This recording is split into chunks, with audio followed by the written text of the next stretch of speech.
Vande Mataram students. अभी हम learn करेंगे मीथेन का portion, page number 42। Okay, methane यानी कि CH4, उसका अणुसूत्र है the massive increase in the methane proportion from 315 ppm in the year 750 to 764 ppm in the year 2000 was due to the reason listed below। अभी यहाँ पे methane की मात्रा दी गई है कि 1750 के ईयर में मीथेन का प्रमाण सिर्फ 0.31 या 32% था एटमॉस्फेयर में, और वो बढ़ के 2005 में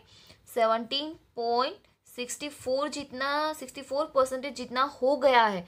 तो उसका रीज़न हमें नीचे यहाँ पे दिखा है। फर्स्ट वाला है exhaling of animals in metabolism process, जो कि 14 करोड़ टन तक का मीथेन रिलीज करते हैं। पैडी कल्टीवेशन जो होते हैं, हम राइस की जो फार्मिंग करते हैं, उसकी वजह से 15 करोड़ टन जितना मीथेन रिलीज होता है। साथ ही साथ decomposition of the bio degradable waste, यानी कि जो ट्रीज से, ग्रीनरीज से जो कचरा फैलता है ना, जैसे कि हम नेचुरल फर्टिलाइजर बनाते हैं, सेंद्रीय खातर जिसको हम वो बोलते हैं, तो वो ऐसे ही वेस्ट हो जाता है। कहीं पे कोई एनिमल या बर्ड्स मरा हुआ होता है, छोटे छोटे इंसेक्ट्स जो होते हैं ज़मीन में होते हैं, सूखे पत्ते वहाँ पे गिरते हैं, गोबर होता है, वो सब जो वेस्ट हो जाता है ना, वो सब जो एकदम से बिगड़ जाता है, ठीक है, उसमें फंगस या तो फिर अदर बैक्टीरियाज इंक्रीज होते हैं, उसकी वजह से 7 करोड़ टन जितना मीथेन रिलीज होता है। अभी थिंग्स टू नो में हमें कुछ दिया है। All the things used by human in one day has 80% of the air in it. A man breathes 22,000 times every day. In the way a man consumes 16 kg of oxygen from the environment per day। अभी यहाँ पे ऐसा बोला गया है कि इंसान जो होता है ना, वो पूरे दिन में 22,000 टाइम सांस लेता है। मतलब हम इतना ऑक्सीजन लेते हैं, कितना 16 kg जितना। तो अगर हम 16 kg जितना ऑक्सीजन लेते तो उतना हम कार्बन डाइऑक्साइड भी बाहर निकालते। तो एक तो एनवायरनमेंट का लॉस दो तरीके से होता है। एक तो हम उसका इतना ऑक्सीजन ले लेते हैं, सामने इतना कार्बन डाइऑक्साइड बाहर निकाल देते हैं, ठीक है, कार्बन डाइऑक्साइड बाहर निकाल देते हैं, तो उससे बहुत ही हार्म होता है हमारे एटमॉस्फेयर को। नेक्स्ट पोर्शन हम लर्न करेंगे नाइट्रोजन ऑक्साइड का। नाइट्रोजन ऑक्साइड गैस है, the proportion of nitrogen oxide has increase from 270 ppm to recent 319 ppm, यानी कि पहले 0.27% था और अभी है 0.31 या 32%। अभी है chlorofluorocarbon CFC due to the use of foam, plastic, refrigerators, AC circuit, aerosol spray, the minor particles having the size ranging from the 1 micron to 10 micron is known as aerosol। aerosol की यहाँ पर definition दी है, etc. There has been an increase in the CFS। Chlorofluorocarbon किस तरीके से release होता है, कौन कौन सी चीज़ें यहाँ पे रिस्पॉन्सिबल है, वो हमें यहाँ पे दिया गया है। नीचे देखते हैं थिंग्स टू नो में। As per the resolution passed by the UN on 23rd January 1995, 16 September is observed as the ozone day, ठीक है, ओजोन डे 16 सितंबर को सेलिब्रेट होगा। और ये रिसोल्यूशन पास किया था UN में 23rd January 1995 पे। After 1980 years 2000 was the hottest year. सबसे पहले 1980 ईयर में वो साल बहुत ही गर्म था, सारी जगह पे टेम्परेचर बहुत हाई था। उसके बाद 2007 जो था, उस समय भी टेम्परेचर बहुत ही हाई रहा था। नेक्स्ट जो हमारा पोर्शन वो है effects of global warming. Global warming की वजह से क्या होता है ना, वो changes are observe in the growth and development of the vegetation. Certain species of birds are now disappearing, such as sparrow and vultures. 2000 glaciers of Himalayas have receded or melted। यानी कि लोगों की वजह से हमारे यहाँ पर डेवलपमेंट जो होता है, ग्रोथ होता है, सारी जो चीज़ों का, सारी वेजिटेशंस का, वनस्पतियों का, तो वो बहुत ही कम हो गया है, ठीक है। और उनकी वृद्धि और उनके आयुष्य में भी बहुत सारे चेंजेस आ गए हैं। कुछ ऐसे स्पीसीज के बर्ड्स है जैसे कि स्पैरो एंड वल्चर, यानी कि गीद, ठीक है, और जो चिड़िया होती है वो लुप्त हो गए हैं, वो भी दिखाई नहीं दे रहे हैं क्योंकि उनके अकॉर्डिंग एटमॉस्फेयर नहीं रहा है, इसलिए वो ज़्यादा सर्वाइव नहीं कर सकते इतनी गर्मी में। और साथ ही साथ हिमालय जो है उसकी 2000 जितनी जो हिम नदियाँ होती है ना, बर्फ की रिवर, जो वो पिघल गई। यहाँ पे नीचे आप पिक्चर में देख सकते हो, मई 12 2001 में कुछ सिनारियो ऐसा था कि बहुत कम यहाँ पे देखो बर्फ पिघल रहा है। जुलाई 2003 यानी कि आफ्टर 2 years, बहुत ज़्यादा नहीं लेकिन थोड़ा सा बर्फ पिघलने का शुरू हुआ है। एंड जून 19 2006 यानी कि आफ्टर 3 years बहुत ज़्यादा यहाँ पे 50% to 60% जितना जो बर्फ़ है ना वो पिघल रहा है। यानी कि ये 5-6 सालों में जो बहुत मतलब टेम्परेचर एकदम इंक्रीज ही होता जा रहा है, उसकी वजह से जो बर्फ़ का पिघलना है ना वो बढ़ता ही जा रहा है। अभी यहाँ पे पॉइंट्स दिए हैं कुछ, जो ग्लोबल वार्मिंग की वजह से जो कुछ भी होता है हमारी अर्थ में उसके बारे में। There has been increase in natural calamities like famine, cyclone, excessive rain and floods in the last 10 years। यानी कि जो अतिवृष्टि होती है, यानी कि जो दुकाल होता है, फिर साइक्लोन होता है, तूफान आता है, ज़्यादा बारिश होती है, फ्लड जो होता है, बाढ़ आती है, उसका प्रमाण बढ़ रहा है।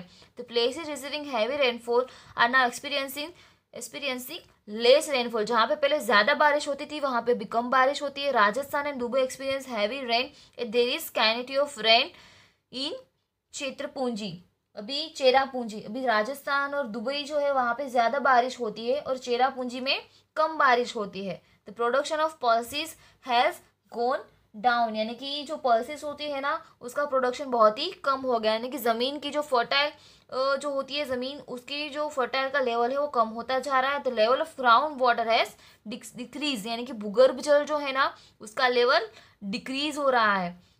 The melting of glaciers has increased the water level in ocean. This has aggravated the erosion of coastline. अभी जो ग्लेशियर्स पिघलती है ना, आइस पिघलता है ना, तो वो पानी पूरा जाता है ओशियंस में, जिसकी वजह से कोस्ट लाइन जो होती है ना उसका इरोजन हो जाता है, यानी कि वो पूरा इरेज हो जाता है। वहाँ पे जो ज़मीन होती है ना वो पूरी धुल जाती है। Human beings will fall victims of dehydration and malnutrition due to increase in the temperature. अभी लोग जो है ना वो बहुत सारे डिसीज़ का शिकार बन रहे हैं और साथ ही साथ जो डिहाइड्रेशन है, जो कुपोषण है, उनका शिकार बन रहे हैं। There will be changes in the cyclone of seasons, the characteristics of summer and winter season will change. अभी यहाँ पे जो सीजन की पूरी जो साइकिल होती है ना, जो ऋतु चक्र होता है, उसमें चेंजेस आ गए। समर में इतनी बहुत समर की कैरेक्टरिस्टिक्स चेंज हो गई। समर में जो हीट होनी चाहिए उतनी मात्रा में होती नहीं है। विंटर में जो ठंड होनी चाहिए उतनी मात्रा में होती नहीं है, कभी ज़्यादा होती है कभी कम होती है। तो पूरा ऋतु चक्र जो है ना वो एकदम से डिस्टर्ब हो गया है। नेक्स्ट पॉइंट है the salinity of the soil in the Gujarat will increase to increase in 25 centimetre in sea level. अभी जो सी है ना, जो हमारा दरिया है, समंदर है, उसमें 25 सेंटीमीटर जितना पानी का बढ़ावा हो गया, उसके लेवल में 25 सेंटीमीटर जितना बढ़ाया हो गया। उसकी वजह से उसमें जो खारापन होता है ना, जो सैलिनिटी होता है, जो खाराश होती है ज़मीन में, वो बढ़ने लगी है। There is a mark decline in the agriculture production. Agriculture production यानी कि जो खेत उत्पादन है ना वो उसमें कमी महसूस हो रही है। The frequency of disease like cholera, dengue, malaria, yellow fever, swine flu etcetera has increase. और कुछ डिसीज़ है ना जैसे कि कॉलेरा है, डेंगू है, malaria, yellow fever, swine flu, वो बढ़ रहा है लोगों में।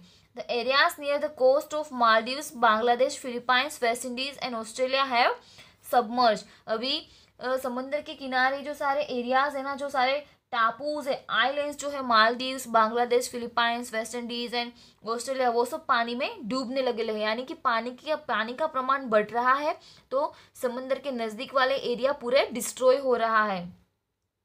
According to the institution name Greenpeace, approximately 55 lakh people living in Gujarat will have to migrate in the year 2100 CE। यानी कि एक ग्रीन पीस करके एक संस्था है, उसमें उन्होंने ऐसा अज्यूम किया है कि 2100 का जो 2100 जब आ जाएगा ना, अभी 2020 चल रहा है, लेकिन 2100 का जो ईयर आएगा तब तक 55 लाख जितने लोग गुजरात छोड़ के चले जाएंगे। ठीक है, वो माइग्रेट कर लेंगे, इतनी गुजरात में परिस्थिति खराब हो जाएगी। तो flower are losing their fragrance due to global warming. अभी हमारे यहाँ पे फ्लावर बहुत अच्छे होते हैं, उसकी फ्रेग्रेंस बहुत ही अच्छी होती है, लेकिन ग्लोबल वार्मिंग की वजह से उनकी फ्रेग्रेंस चली जाती है। Bee hives are disappearing fast. Bees जो होती है, उसके हाइव्स जो होते हैं, मधुपूड़े जिसको हम बोलते हैं, वो अभी दिखाई नहीं दे रहे, वो पूरे नामशेष हो गए, उसका प्रमाण कम हो गया है। अभी नीचे हमें कुछ पिक्चर्स दिए जिसमें लिखा है factors increasing the temperature on earth. जो सारे फैक्टर्स है जिससे हमारे अर्थ का टेम्परेचर बढ़ता है। तो पहले तो यहाँ पे ओजोन लेयर, उसके बाद है फ्रीज में से जो ठंडी सारी हवा बाहर निकलती है वो, उसके बाद है ये फैक्ट्रीज में से जो धुएं निकलते हैं, फिर एयर कंडीशन हम यूज़ करते हैं, ठीक है। तो इसकी वजह से एटमॉस्फेयर बहुत ही गर्म होता जा रहा है। नीचे हमें लिखा है sea images 7.10 and make a note based on it how much CO2 is being release. अभी ये आपको नहीं करना है, लेकिन यहाँ पे सब बोला गया है कि ये पिक्चर्स देख के कितना कार्बन डाइऑक्साइड रिलीज होता है ना, उसके लिए हमें नोट्स बनानी है। लेकिन वो हम कभी बना नहीं सकते क्योंकि हम हमेशा जान ही नहीं सकते कि कितना कार्बन डाइऑक्साइड हमने रिलीज किया है। ओके,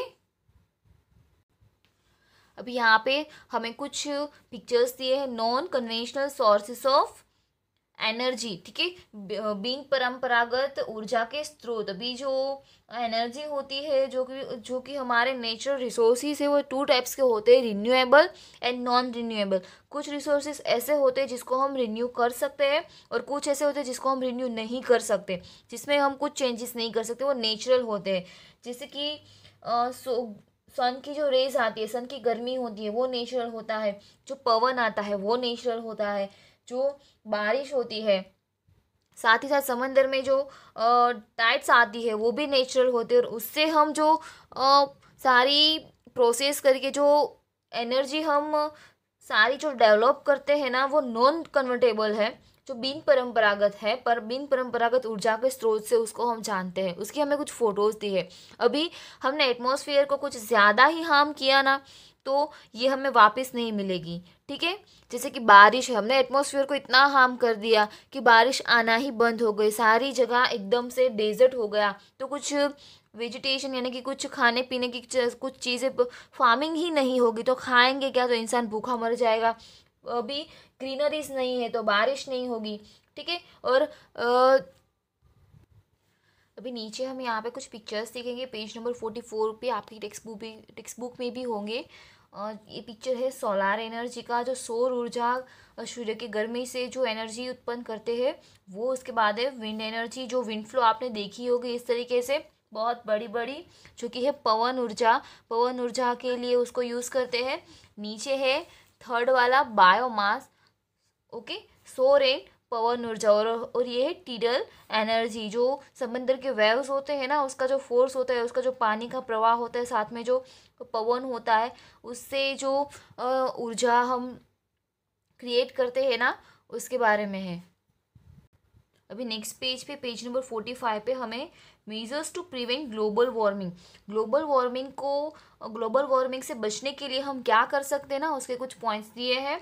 तो फर्स्ट है reduce the use of sources that release carbon dioxide. Carbon dioxide उत्पन्न होता है, ऐसे सोर्स हमें रिलीज जो उसको रिड्यूस कर देने हैं।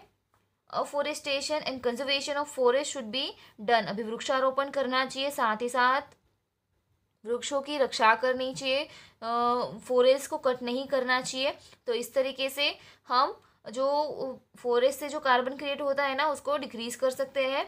थर्ड वाला है growing trees and help to reduce carbon dioxide. Trees को ग्रो करना है और कार्बन डाइऑक्साइड को रिड्यूस करना है। Avoid the use of plastic, plastic को यूज़ करना अवॉइड करना है। Optimum use of manure and pesticide, यानी कि जो खातर और जो पेस्टिसाइड्स यानी कि जंतुनाशक दवाएं होती है ना, उसका ऑप्टिमम यूज़ करना चाहिए। Adopt the organic farming, use of green manure and cattle manure, यानी कि जो सजीव खेती होती है ना, ग्रीन ऑर्गेनिक फार्मिंग, उसको यूज़ करना चाहिए। ज़्यादा केमिकल्स वाले जो फर्टिलाइज़र होते हैं ना, उसको यूज़ नहीं करना है। जो ऑर्गेनिक प्रोसेस से बनते हैं ना, cattle manure and green manure, उसको यूज़ करना है।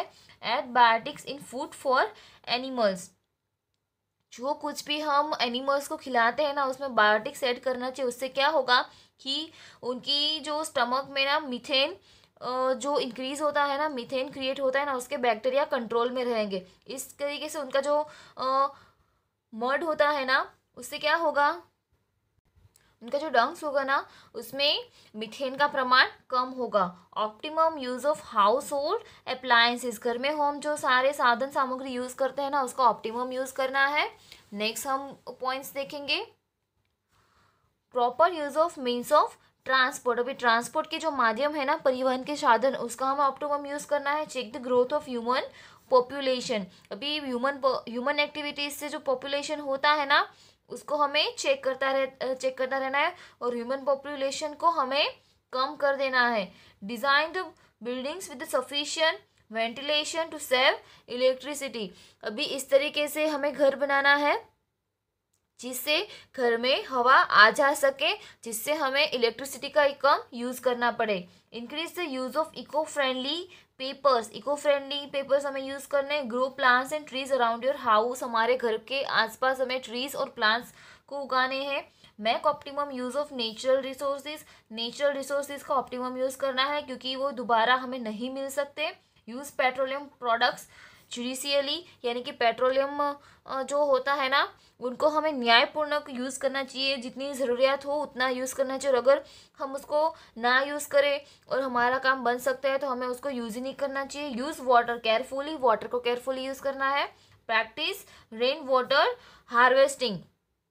अभी जो बारिश का पानी होता है ना उसको हमें कलेक्ट करना होता है, कलेक्ट करना है।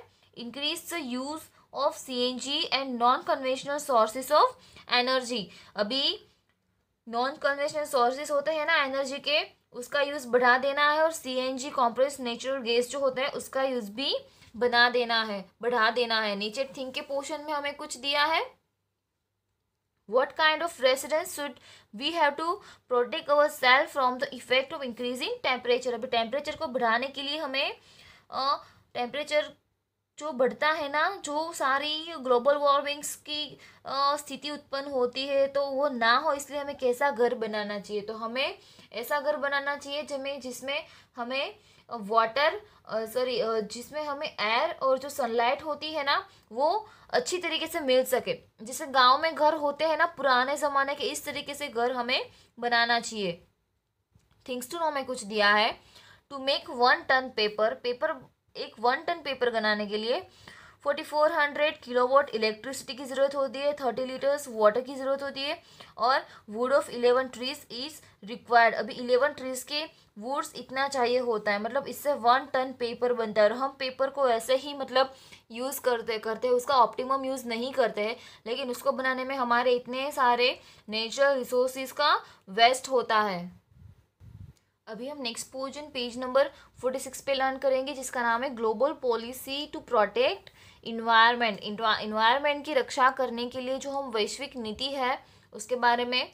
On realising that human activities are the root cause of destruction of the environment, यानी कि ह्यूमन एक्टिविटी जो है ना वो पर्यावरण का विनाश करते हैं। ओके, और वहीं से उनका विनाश ज़्यादा होता है। The countries of the world gathered eight Stockholm, the capital of Sweden, in 1972 to think of ways to protect the environment. Another convention was held at Rio de Janeiro at Brazil. अभी Stockholm जो है जो Sweden का capital है, वहाँ पे 1972 में बहुत सारी कंट्रीज़ इकट्ठा हुई थी कि हम इन्वायरमेंट को किस तरीके से बचा सके, उसके ऊपर डिस्कशन करने के लिए। और उसके बाद ब्राज़ील में रियो डी जनेरियो एक जगह है, वहाँ पे भी सब लोग कलेक्ट हुए थे कि हम किस तरीके से इन्वायरमेंट को बचा सके, उसके बारे में डिस्कशन करने के लिए। In the meeting held at Copenhagen, capital city of Denmark, in the year 2009 to discuss global warming, it was observed that the developed nations are not accepting the carbon cut, the technique to reduce the emission of greenhouse gases, and the developing nations will increase pressure for the reduction of emission of greenhouse gases. अभी उस meeting में उनका ऐसा मानना है कि जो developing और डेवलप कंट्री है ना, वो लोग ग्रीन हाउस गैसेस को हम कम कर सके, ऐसे इस तरीके की जो टेक्निक्स है उनको एक्सेप्ट नहीं कर रहे हैं, और इसकी वजह से उनका जो प्रमाण है ना ग्रीन हाउस गैसेस का वो बढ़ता जा रहा है. It was decided to give an aid of $100 billion for the development of developing nation. In this meeting, 59 research papers from 45 countries were presented, and throughout it, the leaders of the world were made to think seriously regarding the changing climate. और developing country के लिए ऐसा decide किया गया था कि उनको अपनी डेवलपिंग नेशन के लिए $100 billion की सहायता मिलेगी, लेकिन उनको ग्रीन हाउस गैसेस का प्रमाण कम कर देना है.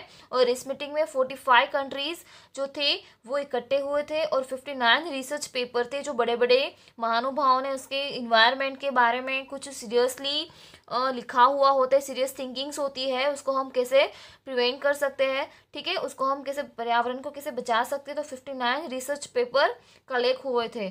On an average a citizen, the world emits 4.5 metric ton carbon dioxide. Indian citizen emits 1.2 metric ton carbon dioxide. Other developing nation release far lesser carbon dioxide gas. Large amount of concession should be given for development, and more restriction could be imposed on the countries like USA. As an average, American emits 20.6 metric ton carbon dioxide.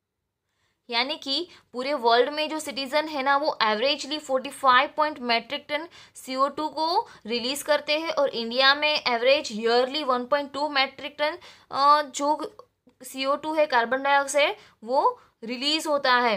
और साथ ही साथ other countries की compare में जो developing countries है ना वो बहुत ही कम कार्बन डाइऑक्साइड रिलीज करते हैं, क्योंकि यूएसए जो है अमेरिका, वहाँ पे हमें कंट्रोल लाना चाहिए, क्योंकि वहाँ पे 20.6 मेट्रिक टन कार्बन डाइऑक्साइड सारे लोग रिलीज़ करते हैं, ऐसा एक सर्वे में माना गया है. इसलिए जो डेवलपिंग कंट्रीज़ है वो तो बहुत ही वहाँ से बहुत कार्बन डाइऑक्साइड यूज़ होता है, लेकिन जो डेवलप कंट्री है वहाँ पर डेवलपिंग कंट्री से भी ज़्यादा कार्बन डाइऑक्साइड यूज़ होता है.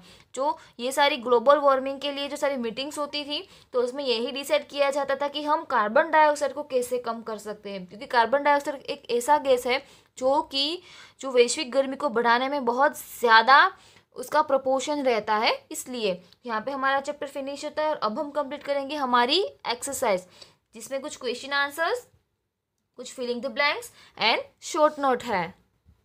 तो यहाँ पे मैंने हेडिंग दे दी है मार्जिन में, chapter number 7 environmental changes and exercise. Question number 1, answer the following question. और पहला क्वेश्चन है हमारा व्हाट इज क्लाइमेट. क्लाइमेट की डेफिनेशन है हमने आगे ही ऑलरेडी टिक कर ली थी, तो यहाँ पे हम कंप्लीट करेंगे. The average condition of rain temperature and moisture for over more than 35 years in any is known as a climate. Okay. और सेकंड क्वेश्चन है हमारा what do mean by green house effect. Green house effect का meaning क्या होता है. तो ये सारे जो आंसर्स है ना वो चैप्टर की टेक्स्ट बुक्स में से ही मैंने लिए हैं, तो अगर आप उसमें से लिखना चाहो तो भी आप कंप्लीट कर सकते हो. Countries with a cold climate receive less heat from the sun. This hampers the growth of plants and vegetables. Hence arrangements are made to accumulate adequate heat from the sun. The roof is made of the either glass or cloth to allow the sun rays to penetrate and sustain the heat inside the building, and this practice is known as the greenhouse farming. तो पहला जो point है वो होगा उसकी definition. Second point है green house gases like carbon dioxide, methane, nitrous oxide, chlorofluorocarbon CFS and halocarbon plays an active role in greenhouse effect. पहला हमने ग्रीन हाउस फार्मिंग देखा था, और अभी ग्रीन हाउस फार्मिंग की वजह से क्या ग्रीन हाउस इफेक्ट कौन कौन से गैसेस रिलीज होते हैं वो यहाँ पे लिखा है. हमारा क्वेश्चन नंबर 3 है व्हाट इज ग्लोबल वार्मिंग. तो ये भी आंसर हमने टिक करके रखा है, लेकिन मैंने यहाँ पे लिखा है, आप इसमें से लिखना चाहो तो लिख सकते हो, टिक मार्क जो जहाँ पे की है वो भी लिख सकते हो. Global warming refers to an unequal and continual rise in the average temperature of Earth's climate system due to the greenhouse gases. It occurs when certain gases in atmosphere and wrapped in infrared radiation of UV rays, radiations ultraviolet rays. This effects makes the planet warmer which subsequently reaches to the global warming. अभी fourth question जो है हमारा वो आपको book में से ही लिखना है क्योंकि वो बहुत बड़ी शॉर्ट नोट है. List down the possible adverse effect of global warming. Global warming की इफेक्ट्स है जो कि आपको पेज नंबर 242 एंड 43 पे कुछ पॉइंट्स दिए हैं वो आपको यहाँ पे लिखने हैं. क्वेश्चन नंबर 5 है हमारा. List down the home appliance of daily use that add to global warming. अभी हम हमारे घर में ऐसी कौन सी चीज़ डेली यूज़ करते हैं जिससे ग्लोबल वार्मिंग होता है.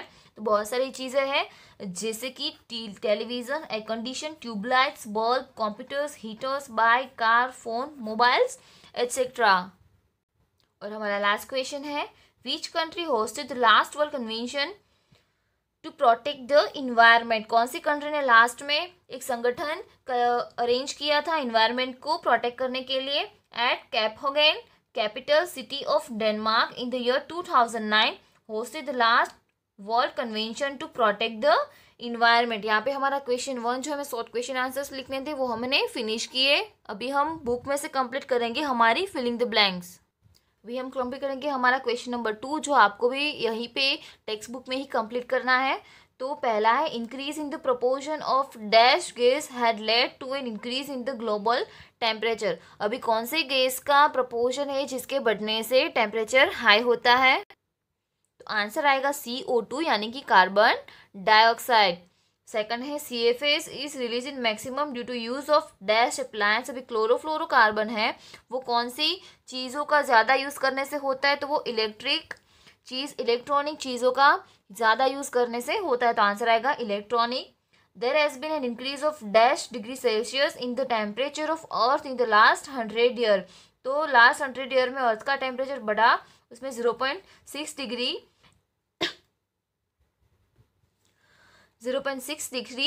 एवरेज टेम्परेचर बढ़ा. तो आंसर आएगा 0.6. It is necessary to make dash use of resources to check the increase in the global temperature. अभी ग्लोबल टेम्परेचर को चेक करना है लेकिन हमें रिसोर्सेज का कैसे यूज़ करना है. ऑप्टिमम. ठीक है, विवेक पूर्वक उसका यूज़ करना है. ऑप्टिमम. ठीक है, आंसर आएगा ऑप्टिमम. अभी क्वेश्चन नंबर 3 है write short note on. Short note लिखनी है किसके ऊपर. What steps should be taken to prevent global warming. Global warming को प्रिवेंट करने के लिए हम कौन से स्टेप्स लेंगे. तो पेज नंबर 45 पे सारे स्टेप्स हमें दिए हैं वो आपको यहाँ पे इसके आंसर में लिखने हैं. एंड सेकंड है discuss the adverse effect of the climate change. Climate change तो होता है ना उससे कौन कौन सी इफेक्ट होती है वो आपको लिखना है. तो वो हम ऑलरेडी क्वेश्चन 1 के जो क्वेश्चन है ना question number 4 list down the possible adverse effect of the global warming उसमें हम लिखने वाले हैं. इसलिए आपको ये वाला जो सेकंड क्वेश्चन है वो आपको स्किप कर देना है. ओके, तो यहाँ पे हमारा chapter number 7 environmental changes exercise के साथ फिनिश होता है. आपको अच्छे से समझ लेना है और एक्सरसाइज कंप्लीट कर लेनी है. Vande Mataram. 0.6 degree average temperature बढ़ा. तो आंसर आएगा 0.6.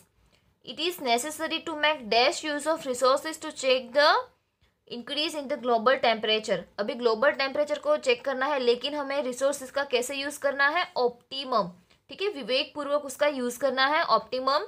ठीक है, आंसर आएगा ऑप्टिमम. अभी क्वेश्चन नंबर 3 है write short note on. Short note लिखनी है किसके ऊपर. What steps should be taken to prevent global warming. Global warming को प्रिवेंट करने के लिए हम कौन से स्टेप्स लेंगे. तो पेज नंबर 45 पे सारे स्टेप्स हमें दिए हैं वो आपको यहाँ पे इसके आंसर में लिखने हैं. एंड सेकंड है discuss the adverse effect of the climate change. Climate change तो होता है ना उससे कौन कौन सी इफेक्ट होती है वो आपको लिखना है. तो वो हम ऑलरेडी क्वेश्चन 1 के जो क्वेश्चन है ना question number 4 list down the possible adverse effect of the global warming उसमें हम लिखने वाले हैं. इसलिए आपको ये वाला जो सेकंड क्वेश्चन है वो आपको स्किप कर देना है. ओके, तो यहाँ पे हमारा chapter number 7 environmental changes exercise के साथ फिनिश होता है. आपको अच्छे से समझ लेना है और एक्सरसाइज कंप्लीट कर लेनी है. वंदे मातरम.